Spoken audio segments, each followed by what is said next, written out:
right, so we're on page 106 here. We're taking the 7 gallons per minute and we're converting it into cubic feet per second. So what you want to put in the parentheses are things that equal each other. They're conversions. So for instance, I know that 7.48 gallons is 1 cubic foot. All right. Those two equal each other. So by multiplying by that, I'm not changing the 7 gallons per minute. I'm just changing the units of it. That's all I'm doing. And then I also know that 1 minute is equal to 60 seconds. Okay, so what I'm going to do there is cancel out gallons top and bottom and cancel out minutes top and bottom. And I'm going to end up with cubic feet per second. And that's going to end up being 0.0156 cubic feet per second. We doing all right with that? Because what we're going to do is divide by 7.48 and then divide by 60. That's what we're going to do. So we're going to take that original 7 and divide it by those two things.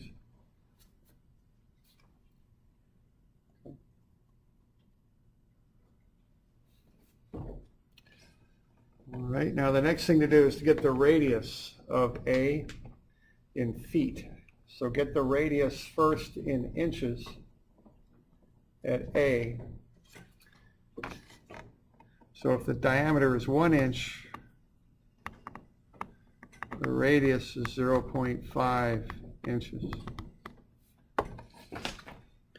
And get that into feet, all right? That's the next thing to do. So we have to do a fair amount of things here with units, you know.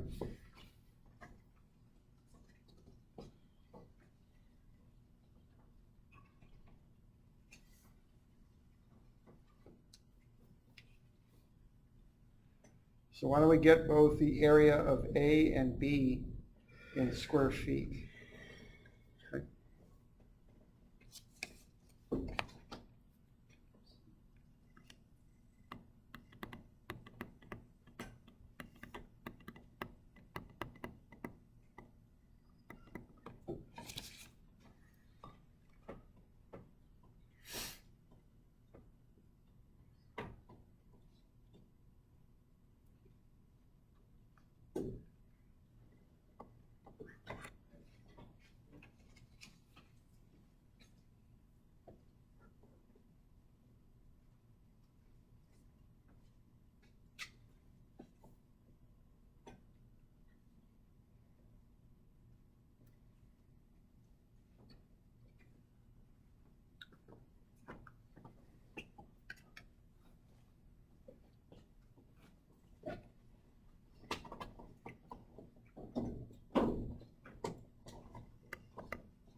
Getting that area okay, 0.00554 square feet. You doing all right with that one?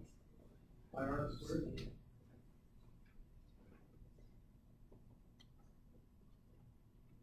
All right.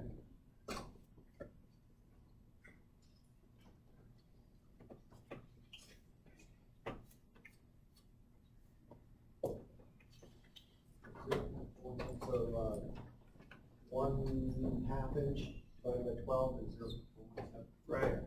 Yeah. I ended up with 0.5. when you did what, for 25 and divided by 12. Oh, no, I didn't. With pi and everything, I got different answers.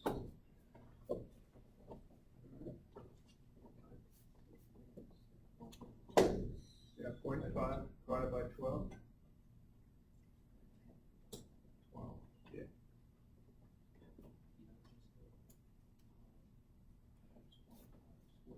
No, I want to get into square feet.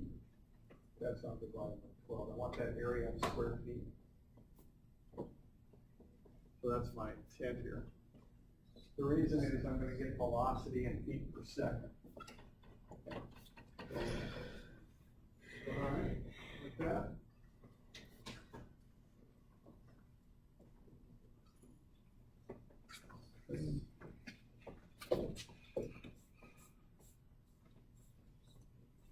And then we can take that flow rate that we got up above and divide it by the area, and that'll get us how fast the water's going through there.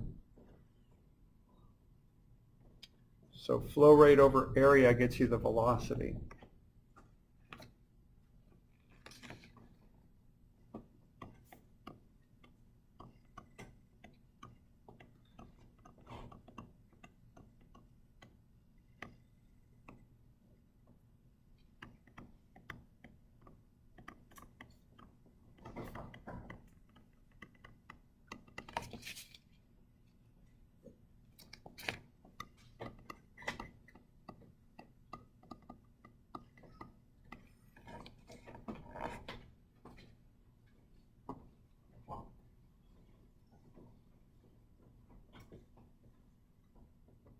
I'm getting 2.86 feet per second.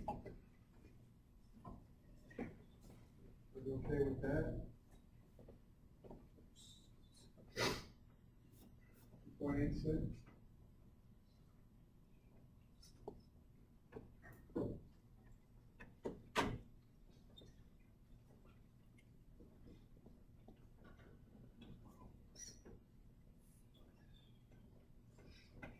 Hard to do this with a regular calculator. Oh, yeah. Well, I misplaced my okay. Is it very the one? Multiplying pi and all that stuff.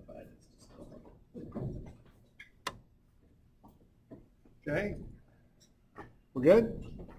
And then what we want to do next here is get the velocity head, because we want to fill out that table. So we're going to take the 2.86 feet per second, and we're going to square that. Okay, so it's v squared over 64.4, and that'll just get us the velocity head in feet. And that doesn't work out to be a whole lot. You know, it's a lot of work for a pretty small number. So I get 0.127 feet. Velocity head is in feet.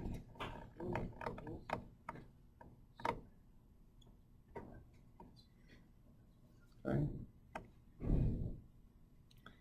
And then once you've got that, you just do that all over again for B. You get the radius of B, area of B, divide it into the flow rate, and get the velocity at B, which is going to be a lot higher, and then get the velocity head at B, V squared over 2G.